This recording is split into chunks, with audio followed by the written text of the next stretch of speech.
दोस्तों नमस्कार। आप सभी लोगों का आपके अपने चैनल अपनी लाइफ टेक पे स्वागत है। दोस्तों आज मैं आप लोगों को बताने वाला हूं कि प्लिंथ बीम का जो प्रिपरेशन है वो कैसे करते हैं, किस तरीके से आप लोगों को प्लिंथ बीम बनाते समय ध्यान रखना चाहिए कि कौन कौन सी गलतियां नहीं हैं होनी चाहिए। और प्लिंथ बीम में अक्सर गलतियां हो जाती हैं, जैसा कि यहाँ पे काम चल रहा है इस साइट पे, और मैं इस लोकेशन पे आप लोगों को प्लिंथ बीम में होने वाली गलतियों के बारे में बताऊंगा। इससे पहले दोस्तों, अगर आप लोगों ने हमारे चैनल को सब्सक्राइब नहीं किया है तो प्लीज़ सब्सक्राइब कर लीजिए और बेल नोटिफिकेशन को ऑन कर लीजिए, ताकि ऐसी ही नई नई वीडियोज़ आप सभी लोगों तक पहुँचती रहें। तो देख लीजिए दोस्तों, यहाँ पे प्लिंथ बीम बनाई जा रही है चारों तरफ, और इसके लिए यहाँ पे जो ये बीम है, बीम में नीचे जो रेनफोर्समेंट होता है वो यहाँ पे कर दिया गया है।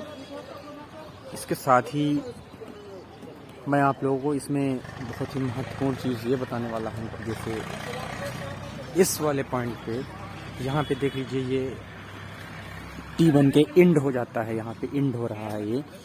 तो इसमें इसकी जो फॉल्ट है, सबसे बड़ी फॉल्ट ये है कि इस बीम में एक दूसरे से कनेक्ट करने के लिए इसमें कोई भी एल नहीं बनाया गया है। अगर हम इसको इस बीम में से इस सरिये को अगर हम 4 इंची एक्स्ट्रा करके इसमें से हम जो इसको मोड़ के एल बना देते तो वो बहुत ही इसमें अच्छी बात होती।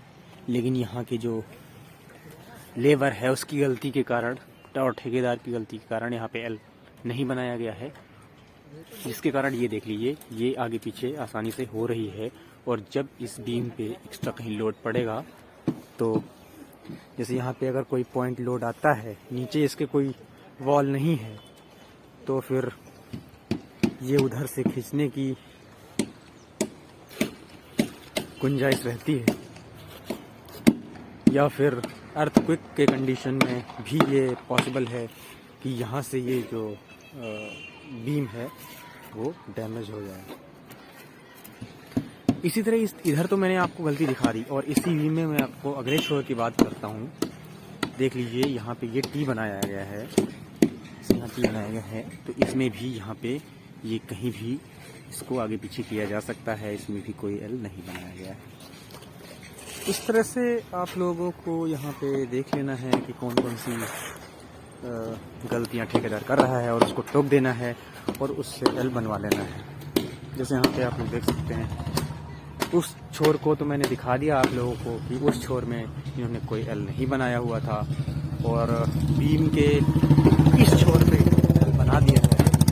एल की बात मैं कर रहा था तो वो इस तरह से बनाया जा सकता है कि आप लोगों को जैसे ये यहाँ पे इन्होंने मोड़ के ये आपका जो स्टील बार है इसको यहाँ में बोर्ड के एल बना दिया गया है।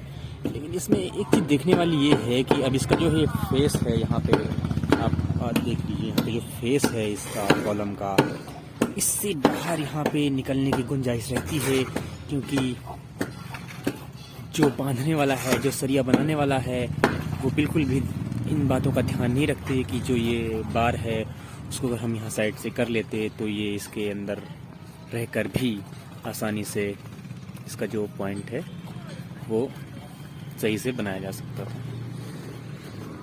इस तरह से आप लोगों को इन गलतियों को देखना है, और जो गलतियां हो रही हैं ठेकेदार से कह के सही करवा लेना है। लेकिन इस साइड पे जो मिस्टेक है वो हो रखी है, पर मैं आप लोगों को दिखा दे रहा हूँ। ये देखिए इस तरह से एल बना दिया गया। इधर तो हालांकि ठीक कर रखा है, जैसे ये उधर वाली बीम का जो रेनफोर्समेंट बार है वो यहाँ पे देखिए मोड़ के एल बनाया गया है, ताकि यहाँ से एक दूसरे से कनेक्टेड रहे। एल बहुत महत्वपूर्ण चीज़ होती है, बिना एल के अगर कोई भी बीम बनती है तो फिर आप लोगों को जैसे मैंने वहाँ पे समझाया है कि बिना एल के जो बना हुआ है वो ऐसे ही रखा हुआ होता है, उसमें कोई जो स्ट्रेंथ है वो नहीं रहती। ऐसे तो आप लोगों को बढ़िया बना हुआ स्ट्रक्चर दिखाई देगा, लेकिन अर्थक्वेक के कंडीशन में आप लोगों को या फिर और किसी सिचुएशन में डैमेज होने का डर रहता है। तो इन सारी गलतियों को आप लोगों को नज़रअंदाज नहीं करना है और इन चीज़ों का ध्यान रखना है। और यहाँ पे आपको ये भी देखना है कि ठेकेदार या जो बनाने वाली लेबर है वो हमेशा आपसे यही कहेगी कि मुझे बनाते बनाते इतने साल हो गए हैं, या मैंने बहुत सारी बिल्डिंग्स को जो है वो बना दिया है। तो आप लोगों को उनकी बात में बिल्कुल भी ध्यान नहीं देना है और इस चीज़ का ध्यान रखना है कि आपको अपने घर में कैसे काम कराना है और बिल्कुल भी कंप्रोमाइज़ नहीं करना है। कभी कभी ठेकेदार ये भी कहता है कि मैं जो सरिया है उसमें एक्स्ट्रा एल लगा दूंगा। तो बात अगर एक्स्ट्रा एल की रही तो जैसे कि इसमें एक्स्ट्रा एल लगाया गया है, आप लोगों को मैं जूम करके दिखा देता हूँ। ये देख लीजिए, जूम करके ये जो बार है ये देखिए वहाँ पे मोड़ दिया गया है। यहाँ से ये देख लीजिए, यहाँ पे लगा दिया है, ये लगा दिया। और यहाँ पे इतनी लंबी जो सरिया है ये देख लीजिए, यहाँ तक लगा के इसको ओवरलैप करके ये लीजिए, आप लोग देख सकते हैं यहाँ पे ओवरलैपिंग करके इसको बांध दिया गया है। इस तरह से जो कर देते हैं इसको, इसमें से जो सरिये की बर्बादी भी होती है, जो कॉस्ट ऑफ कंस्ट्रक्शन है वो भी बढ़ जाती है। तो आप लोगों को इन चीज़ों का ध्यान रखना है। और अगर जैसे सेम उसी स्टील बार में अगर 6 इंची या 4 इंची सुविधानुसार बढ़ा लें और उसको एल बना दें तो ज़्यादा बेहतर होगा, ना कि इतना लंबा। देख लीजिए आप, इतना लंबा देख लीजिए इस लैपिंग दे करके। तो इतना लैपिंग ना दे करके अगर ऐसे ही कर दिया जाए तो ये काफ़ी सुविधाजनक हो सकता है। देख लीजिए, जो यहाँ पे मटेरियल है तैयार कर लिया गया है और जो मटेरियल है इसका रेशियो 1:3 यहाँ पे बनाया गया है। एक सीमेंट 1.5 तसले कोर सैंड और 3 तसले एग्रीगेट। इस तरह से सारा मटेरियल तैयार कर लिया जाता है और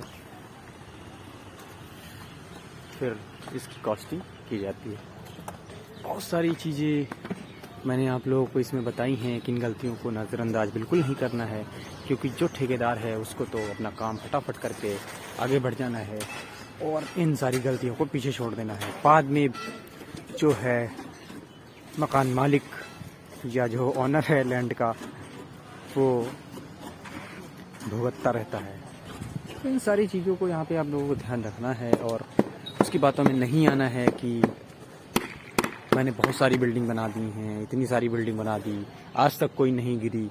तो इन चीज़ों को आप लोगों को बिल्कुल भी कंप्रोमाइज़ नहीं करना है और उससे सही तरीके से काम करवाना है। इसमें तो आप लोगों को मैं दिखा दूं, इस बीम में तो देख लीजिए कई सारे लैपिंग बना दिए गए हैं। देख लीजिए, आपको 2-2 सरिया दिखाई दे रही होंगी। मैं आप लोगों को जूम करके भी दिखा दूं तो आपको 2-2 सरिये भी दिखाई दे रही हैं। तो दोस्तों, इन सारी चीज़ों का ध्यान रखते हुए आप लोगों को काम करना है। और अगर आप प्लिंथ बीम बनाते हैं तो एल का बहुत बड़ा महत्व है। बिना एल के अगर आप बनवाते हैं तो इसका कोई मतलब नहीं है कि आप प्लिंथ बीम बनवा रहे हैं। एल बनवाना बिल्कुल भी ना भूलें और अपने काम पे ध्यान दें, अपना पैसा बचाएं। इसी के साथ मैं आप लोगों को एक रिक्वेस्ट करूंगा कि अभी तक अगर आपने हमारे चैनल को सब्सक्राइब नहीं किया है तो प्लीज़ सब्सक्राइब कर लीजिए और बेल नोटिफिकेशन को भी ऑन कर लीजिए।